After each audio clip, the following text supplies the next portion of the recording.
Hi, I'm over at Playhouse on Park with the cast of Angels in America. Hi. Hi. How are you? We're part of it. We're actually missing one cast member, Jim Shankman, who plays Roy Cohn, who is a real historical character who is incorporated into this play, which the author describes as a fantasia. The play is about, it's set in the 80s during the AIDS crisis, and it's about love and the betrayal of love. It's about ethics.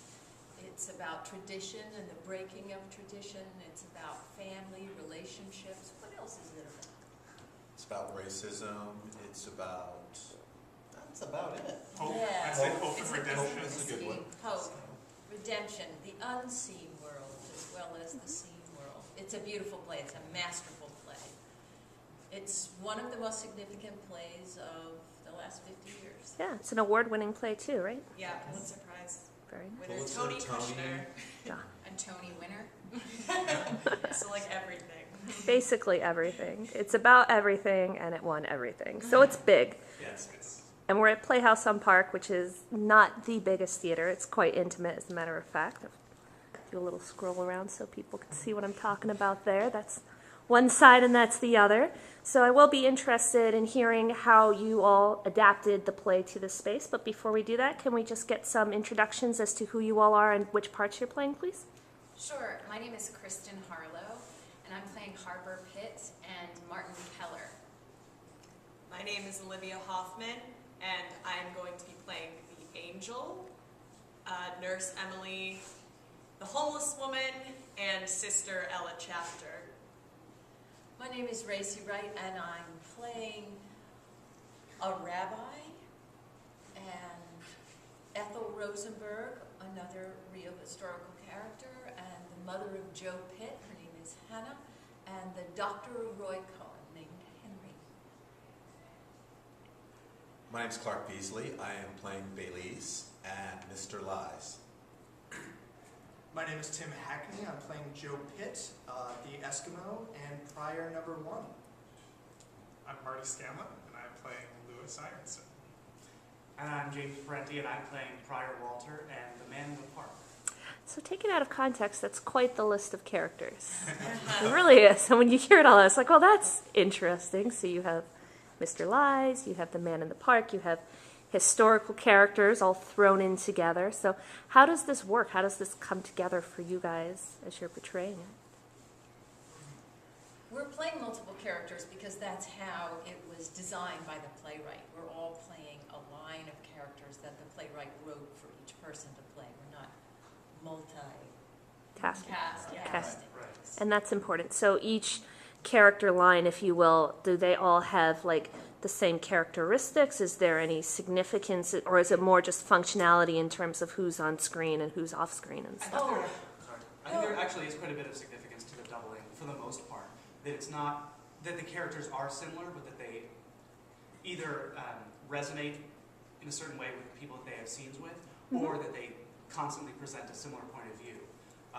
Like the actress who's playing the Angel, who will eventually ask people to stay put in the second part of the play, which we don't get to see, also plays another character, Sister Ella Chapter, who says, I'm a real estate agent, I want people to stay here, I want people to stay put. So I think the playwright puts a lot of similar words into different characters' mouths, so you hear the same voice voicing the same point of view differently. Right. So I think it's very deliberate. Okay, yeah, and that's kind of what I'd expect to for a play that wins awards and stuff. Me too. Thanks. I'm going to think about my characters in a whole nother way now. Yeah. Yeah. And my character has a big relationship with his character, and then my secondary character, the Man in the Park, has a scene with the same character while my other character's away. So it's you're thinking about these two people even when somebody else he's playing. Yeah. No, absolutely, that makes sense. You just don't overthink it. What you just said makes perfect sense. Right, you're thinking about the same people. Right. Because it's played by the same people, even though it's a new point of view. So let's talk about the relationship between your two characters and how that works in the play. Can you tell me a little bit about that? Sure. Lewis and Prior are in a long-term relationship. They've been together for about 5 years, living together for over 4 years. And it's only once, they've been very happy for a long time, and it's only once the stakes are raised in terms of their health that their commitment to each other is really challenged.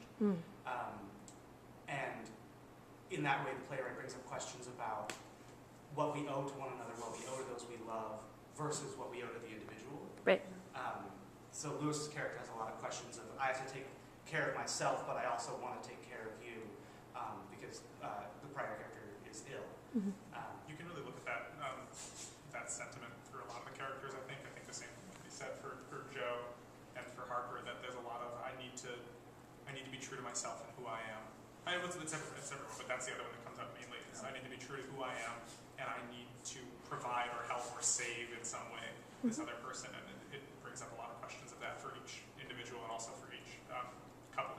Right. Yeah, it's interesting and something that I personally am still discovering, the parallels between my relationship with my husband Joe and prior and Lewis's relationships.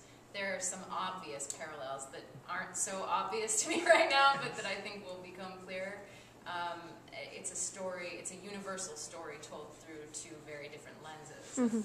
So that's what makes it such an epic play, really. Right, and we have relationships, and then we're also set in 1985, so I would imagine that adds a certain lens, particularly to the homosexual relationships, which is not necessarily something that we always think of in 2014 in terms of, how society would view these characters, right, and how they view themselves as well.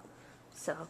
Well, the story deals with a lot of closeted or semi-closeted characters, which is part of Lewis's big struggle. And he's not out to his family, and one of the things that AIDS and HIV did to the men of that generation was to force a lot of people out of the closet, where the development of ACT UP came from that. Once you sort of were touched with the kiss of death, you couldn't hide it anymore. No. Right. And it prompted a lot of people to own that they were homosexual so that they could help the larger community to have awareness about Sure. the tragedy of this disease. Yeah. So let me ask a really big and broad question. What do you guys think is the significance of the angel in Angels in America? I just want to throw that out and see where you go with it, to be honest. There's two parts to this play, and the first part is called Angels in America, Part 1, Millennium Approaches. So this was in the 80s, and the idea that 2000 was coming was within our lifetime, most probably, that we would see some major shift, that this was the dawn of that shift, that some great thing would transpire. I think the angel is there to represent that spirit of change. Very good. That's great. I think that's a totally valid point, but I actually think I would tend to disagree with you, right? I'm loving that. Me too. Because I think, and this is taking both parts of the play into consideration, which again we don't totally get to address in our 3+ hours, but I think the angel is representative of the same things that a lot of what I'm going to call a very American right point of view of things staying the way they are. I want things to go back. I want people to stay how they are so that I can control them. Whereas some of the other characters seem to take a point of view of moving forward and change and rejection of the status quo.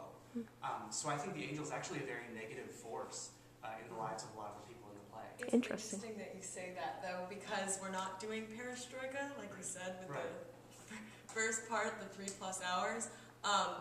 In this, I think, at least because I'm playing the angel the way I have to think about it, otherwise I would feel very differently about the approach to playing an angel, that she is a representation and an embodiment of hope, I think, because also the through line, we're talking about character through lines, and I think a representation throughout all the other characters that the angel is meant to be playing has an element of encouragement and hope for the future and what's coming next. And I think that she's a premonition. She's Okay, I just want you to stop you there and just point out how great that was, because you just told me 3 entirely different things. And that's awesome, because that sort of points out just the complexity of the play itself and the issues that it's dealing with, that depending on your character and how you're interpreting it, you're going to come away with a wildly different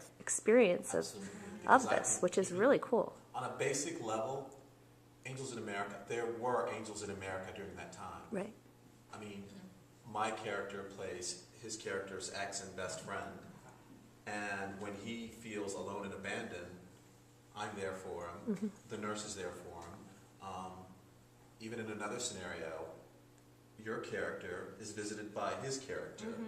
You know, when she needs someone there, and you know, during that time, a lot of people stepped up. Yeah. Let's talk about your characters too, because they have Mr. Lies. That's a great name. Let's talk about Mr. Lies for a second. Mr. Lies is an interesting character because he is an escape. You know, a lot of people in this country suffer from loneliness and depression and, you know, a whole cornucopia. Drug abuse. And drug abuse. Drug abuse is a lie. Yeah, and Mr. Lies is Harper's only friend. You know, and it's a sad statement, but it's true of a lot of people who, you know, have abuse problems. But he takes her away. You know, it's how she survives. Yeah, and to go back to the comment on doubling, that then we have this lovely gentleman playing a lot of different people's kind of only solace. Yeah. Like that he's the only nice thing in a lot of different people's lives in a lot of different ways. Yeah, very interesting. So just to wrap this up, is there anything else that you wildly feel we should know about this going in, or should everyone just go and see it and find out for themselves?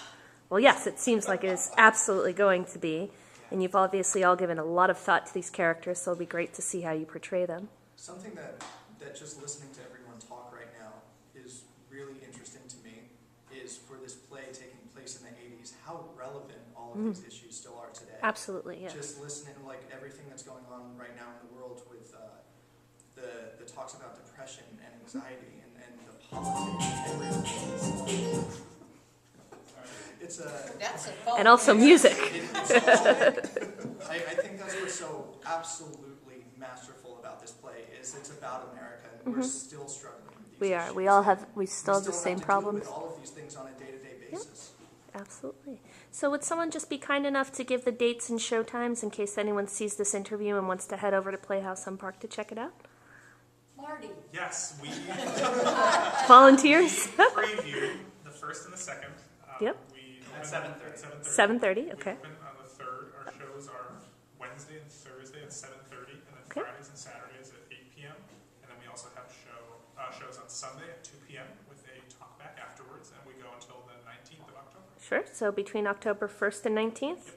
And you can go to playhouseonpark.org for more information if you want to get a calendar, if you want to check out this interview again. Thank you so much for your time, all of you. Thank you. Awesome.